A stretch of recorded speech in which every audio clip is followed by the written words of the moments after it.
talked about debating Muslims. I loved you and Sam Shamoun debating on valuetainment for the Christian position. I was like, y'all coming together, the Catholic and the Orthodox together, united. And they even try to throw out some bait to try to get you guys to kind of turn on each other a couple times. And you guys didn't take the bait. I thought it was a great debate. I thought it was fantastic. And then you and Sam have your situation. What was your impression of the debate you had with him as a debate partner on valuetainment? And then when do you think that devolved to what ended up devolving to, which we'll get into? Yeah, so, I mean, we had been on pretty good terms for 5 years-ish, 6 years. I mean... Wasn't he kind of flirting with orthodoxy a bit? Yeah, and then I think he decided to go the papal route. Yeah. So... And his thing is like, generally, like, I just want people to go to high church. I just want people to go to apostolic succession church, you know, which is really interesting because I don't think it works that way, but you could enlighten me. No, I mean, yeah, we just did a stream with my buddy Kai from Orthodox Shahada critiquing that position of the idea of a sort of a generic apostolic Christianity, which it doesn't really make sense. I mean, but that debate happened because they were really looking for on Fresh and Fit, they wanted like a high profile Muslim Christian debate. It was Fresh and Fit, my bad. Yeah, I said valuetainment. That's all right, but I mean, I just wanted to give, because I appreciate Myron setting that up. That was cool of him to do that. And they were like, we want really kind of aggressive debaters because we're going to put aggressive Muslims on. And it was going to be Daniel, Hakikachu, and Jake canceled for whatever reason because he didn't want to do it. But so then they brought in Ijaz, who's, I don't think, a very good debater. But I was happy to like do the, step back because Shamoun definitely knows Islam. Very well. And he knows the hadiths, infinitely better than I do and all that. So, yeah, I thought it was a perfect team up for that situation. And I tried to bring some, philosophical internal critiques to the table. And I think it was a blowout because if you go and, it's had multiple millions of views across the platforms. If you go to the Fresh and Fit channel, you can see 40,000-ish comments, 98% Islam lost. So optics were pretty bad for Muslims. So, that was... I think the biggest debate of last year, except for Westside Billy Carson. Like those are the two biggest debates last year in terms of views. So it was providentially great. And then, you've got Sam moving continually in the last couple of years in the direction of papism. And, my buddies and I, we obviously didn't want him to go in that direction. So we're having this kind of backdoor DM conversation for a long time. With him directly. You and him are chatting directly behind the scenes. Okay. And the weird part was that we've been talking about setting up a debate on his channel about orthodoxy papism, right? You and him one-on-one or with a panel. Okay. We're discussing all possible options. Like we were even talking about doing presentations, just not even a debate like I do it, because we've done that in the past. For example, we had a dispute with Vocab Malone some years ago.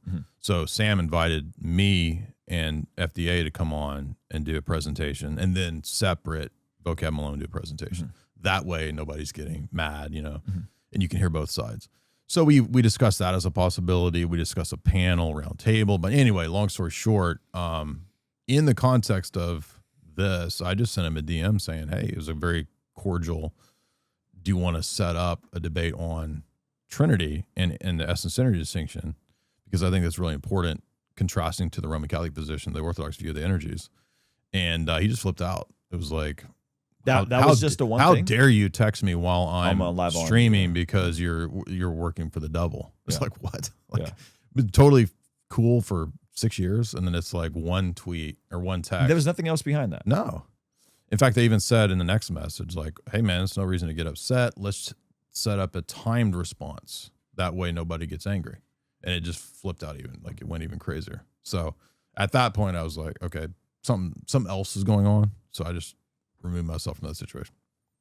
Essence, energies distinction. I don't want to get super in the weeds on it, but it seems like Catholics take a more God's simplistic in that his parts are him, God's love is God, God's power is God, and you guys have a fair to say a bit of a distinction between God's essence and his energies. Yeah, and that's the foundational disagreement. So he had the reason that came up was that he like mocked the energies thing a bit, right? After the thing, but like he was presenting a differing views of the Trinity from Protestant, Roman Catholic, Orthodox people. And that's what prompted me to message him and say, in our view, there's not just a filioque and non-filioque model. There's also the question of the energies that we believe is directly connected to the Father as the sole cause, or the monarchia in the Godhead. So monarchical Trinitarianism, which Dr. Bo Branson is a really good I got a couple buddies that are monarchical Trinitarians. And we think that like that doesn't stand alone. It also kind of necessarily connects to the doctrine of the energies, because the energies have the same movement as the persons in the triad. Interesting. Anyway, so yeah, I included in the offer, like, why don't we discuss Trinity, filioque, and energies? And I think because he doesn't really know about that at all, he's new to a lot of these topics, it was easier for him to just sort of flip out, poison the well, spoil the possibility of having that debate. Yeah, he had crashed out on me the week before that. He had crashed out on somebody else the week before that. And I was privately talking to him, like trying to get him to walk off certain ledges, because it was like a consistent onslaught. That's my experience too. Of like, hey man, like I'm not trying to attack you. Right. Like if my audience asks, what do I think about this thing that happened? Right. I'm going to talk about it. If you don't want me talking about it, I won't ever talk about you again. I won't put you in a thumbnail. I won't do any of that sort of stuff. And then he's like, no, it's all good. It's all good, brother. Thank you for reaching out. And we had a really good conversation. And then it just completely went left. It's and then, like bipolar. Like, it's like, there's something going on there. The stuff that he said though seems to have crossed some lines I've never seen him cross before, where he started talking about your wife. He really jumped out the window and said some wild stuff that I've never like weird. I thought there was certain stuff that's just off limits. Yeah. You know, and how did you process that? And at that point, were you just kind of like, oh, this is something else? He's having a mental health episode and I just need to leave him alone? Was that kind of your temperament, more or less? Yeah, and I don't mean that in a mocking way. I think actually there is some kind of like probably a bipolar thing going on. And I know he's had a tough time with his situation, which I don't talk about people's personal drama usually. I don't know about what's going on with him, but I think that sometimes people have, kind of like what we talked about earlier with Alex, like there might be something going on personally, and then that affects sort of the internet optics and how they're operating on the internet. So, I mean, that would be my guess, but I don't know. Yeah. In that, I defended you because Redeemed Zoomer, I think, responded to something. I defended you, and I said, hey, like Jay's been nothing but kind in our interactions privately and publicly, and I think like Sam's crossed the line. And then people started replying to me and are like, well, Jay is not always the kindness and he's not always the nicest. And there was a thing about something about Coptic Christians, and you were mocking Coptic Christians that were martyred. No, I didn't mock anything. I questioned the legitimacy of the videos because mainstream news articles said that the videos are questionable. So all I did was repeat what was in the news. And I didn't say for sure that nobody had, I just said, we don't know on the basis of just this piece of evidence. Got it. So I've always thought like there's nothing wrong with being skeptical about authoritative claims and sources. And if you look at where those videos come out of, they're dubious sources. But I don't know. So people assume that, oh, I'm saying for sure that nobody's ever been martyred, nobody's ever been killed. No, I was just taking a skeptical attitude. And I still take skeptical attitudes to when I see an immediate fluid situation where something's developing, just happening. I'm not going to immediately buy into it.